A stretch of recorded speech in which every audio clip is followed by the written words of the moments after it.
Hi, I'm Kiara Bailey, and this is the Get Rich as Fuck podcast. One of the things I want to clarify is that getting rich as fuck isn't just about having money. I know there's a lot of people out there right now that are selling wealth, and they're selling the idea of like having Bentleys and piles of cash, and that doesn't always apply for everyone. You know, I know that my particular way that I perceive getting rich as fuck has a lot more to do with what I call my homies than I necessarily has to do with my cash.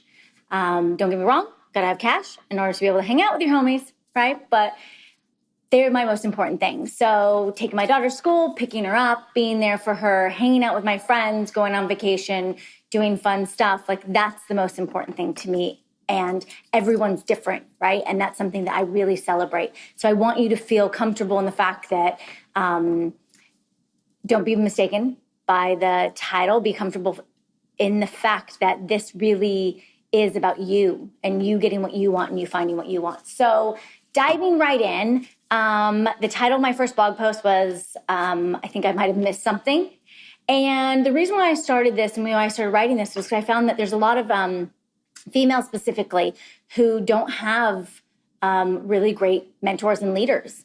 And we sort of were looking up to our mothers who led the women's lib movement and created kind of this, you know, equality for all. And it just kind of ended up fucking us because basically, you know, here I am, it's 2018, and I'm not only required to be CEO and be popular and, of course, you know, beautiful and work out and, you know, sexy and have kids and then raise them not to be crazy people. And then also be in charge of the PTA and help out more than I have time for and come home and cook and have a bunch of friends and entertain people and be like Martha Stewart and fucking Kim Kardashian all at the same time. And I think it's a bit overwhelming. I think that that sort of construct came about because of the fact that women didn't have many rights. You know, my mom talks about when she was growing up and all of the things that she wasn't able to do. She wasn't able to like have property in her name or like a bank account or have, you know, there wasn't such a thing as like if your husband was beating you or raped you, like you couldn't call the police on them and have them arrested. You know, there was no domestic violence stuff. It was kind of like, well, it's your husband. And I think that was, you know, not to kind of negate what they were all going through. I think it was a very important struggle that women, you know, went through to get the rights that we have now. But I think it's kind of gone too far, right? I think that we have put ourselves in a position that, and just from what I see, that there's a lot of women out there who think they have to do everything in order to be able to be accepted. And, you know, they're moving through life and trying to focus on their career. And then they wake up one day and they're like, shit, I forgot to have kids and get married because I'm supposed to be doing that too. And there's a lot of guilt that's associated with it. So a big reason for putting this all together is to help young girls and you know, women in general kind of come to a place where it's like, you don't have to fucking do it all. Okay? It's not your responsibility to do all the shit in the house and all the shit outside and all the shit for your kids, and like give yourselves a little break, right? And sit down and really figure out what you want. Because at the end of the day, like you got one crack at this thing, right? Like you're going to end up with one chance to have lived the life that you want. And if you are spending the whole thing being concerned with what other people want you to have and what other people think should be important to you, like you're going to fail at it and you're going to end up miserable. And maybe some of you already are.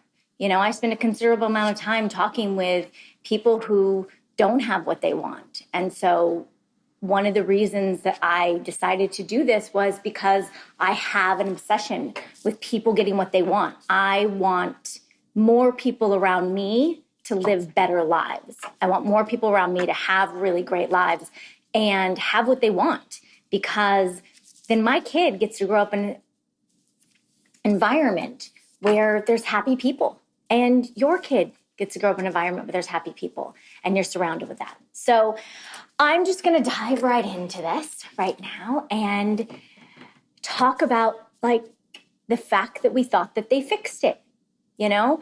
I'm not sure how you guys grew up, but I grew up with a mom who I would consider to be a feminist. And, you know, she really was adamant about the fact that you don't need a man. And I just want to preface right now, I'm just going to start off with that. That is not anything that you will hear me say. I believe that we need men, just like men need women, and men need men, and women need women, and everybody needs everybody. Because I think that together is where all the magic happens. I think when you have people in your life and you have that community, and like I said, you know, your homies, whoever they may be, you really get more out of yourself and you get more out of life. So I think that was the first kind of part, right? I think that was the number one thing that happened was through the women's lib movement. Women kind of started to program other women and other people into the fact that they don't need men and that we can do what they do and it's not necessary for them to be together. I think this is a great message if you're talking about it in a sort of save me kind of way. But then I do remember getting to watch Disney Channel and being very aware that like somebody was going to come rescue her at some point, right? So mixed messaging. It's obviously something that's happening for a lot of women. But I think that was one of the first places where, you know, we really thought they fixed that. And as we're seeing, you know, you get to be whatever it is, 35, 40, 23, 27. And a lot of people crave human connection and being in a relationship with another person. And if your messages say that you're not supposed to, then I think that you fight that. Or you think you have to choose, right? You think you have to choose between being happy and having a family and then also being successful. So you can flip that around and say on the converse, you have a lot of women who are working and really busting their asses. And all of a sudden they found themselves 10 years into something or 7 years into something or 15 years into something saying, like, this is not what I want to be doing. You know, I want to enjoy my life. I want to meet a partner. I want to have children or not have children or just like enjoy being with my friends and family. And I can't fucking do that because I'm trapped in this environment of, you know, working that I've created because I'm living up to somebody else's standards. And so that's one of the things I really want to dispel here. I want to make sure that people kind of get a little bit of information on how you break that cycle. You know, I was in it. I did it. I've worked, you know, every day since I was 17.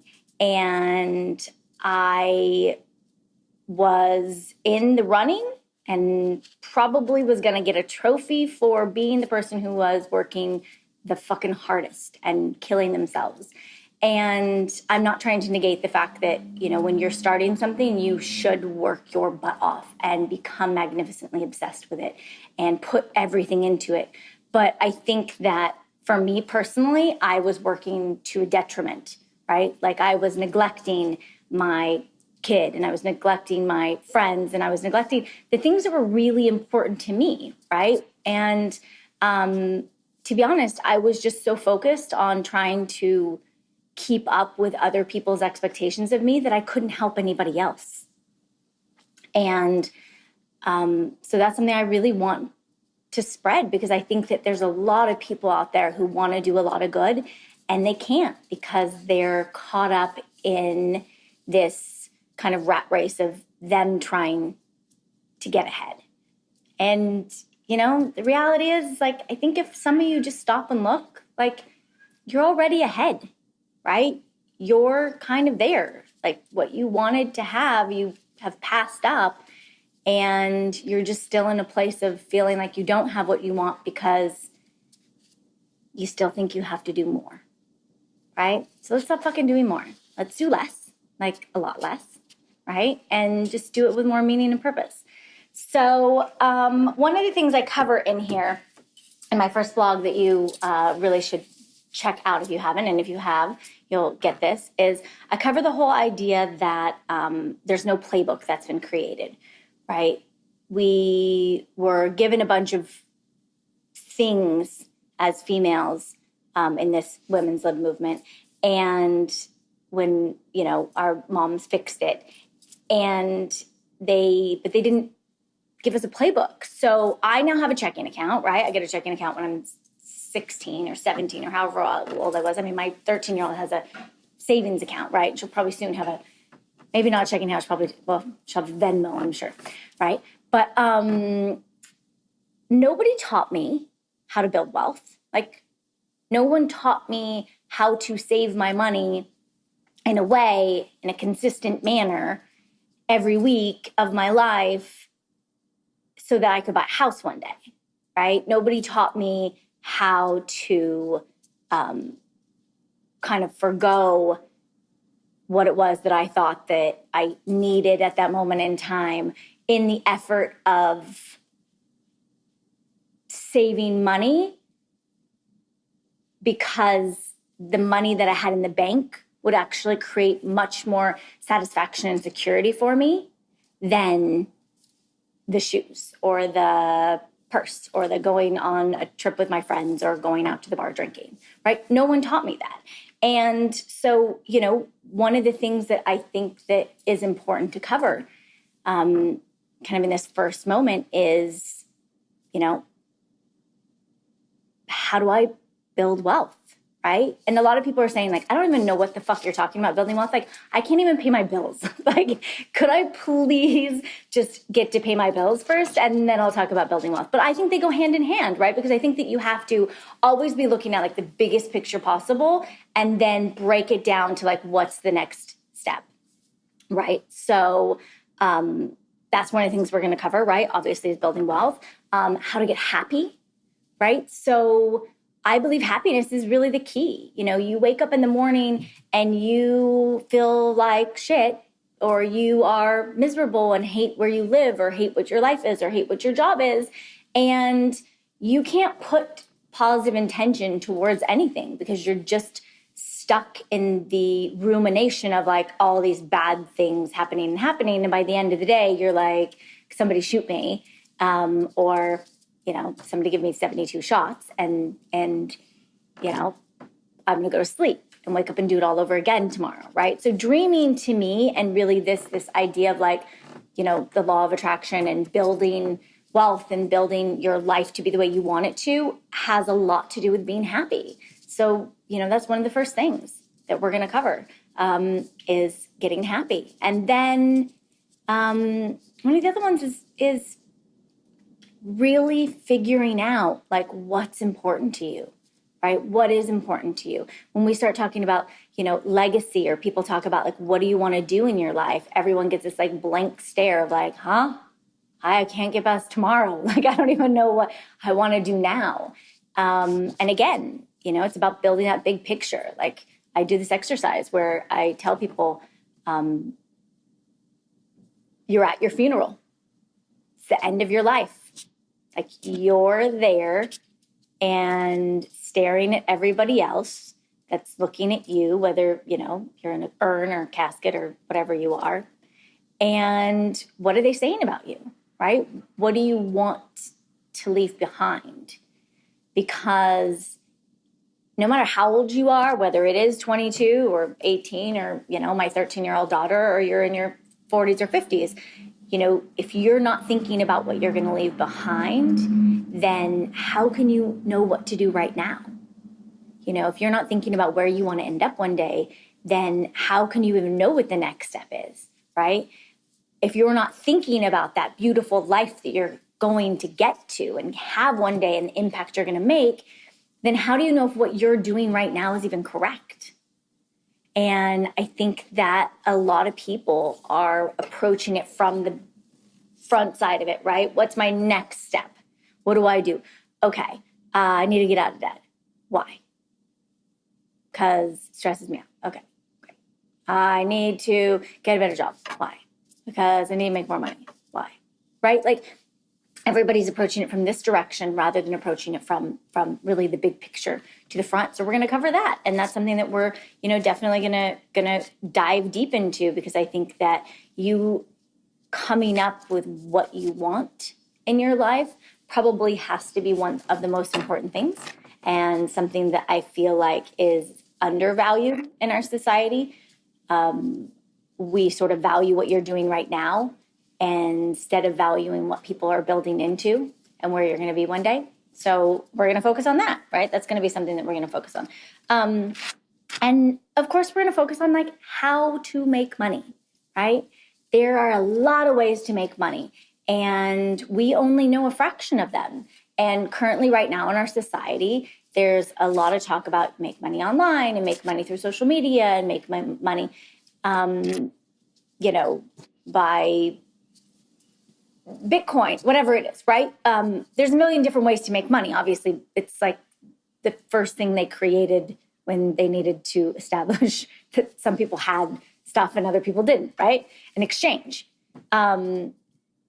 And so we're going to dive into that and some different ways that you have the ability to make money, and maybe in ways that you didn't really know. And I'm going to give you some examples, and hopefully, we'll have some podcasts on here, and we'll have some Facebook Lives or Instagram Lives with some of the people that I mentor. And you can see people who I've taken from, $800 on their paycheck to $5,000 on their paycheck in, 6 months. And people who, have gone from $8,000 a month to $20,000 a month to $25,000 a month.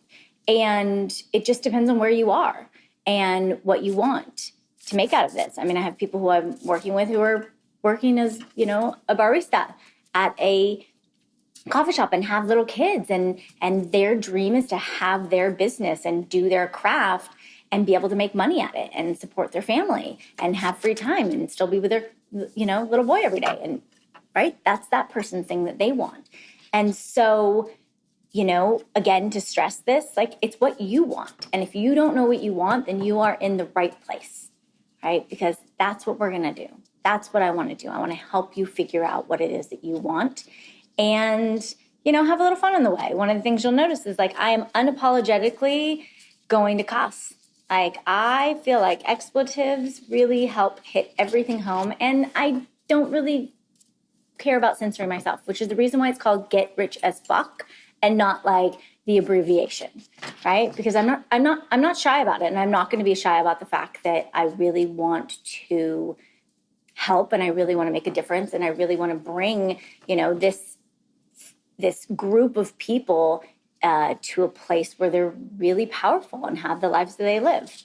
All right, so craziness and insanity is about to ensue.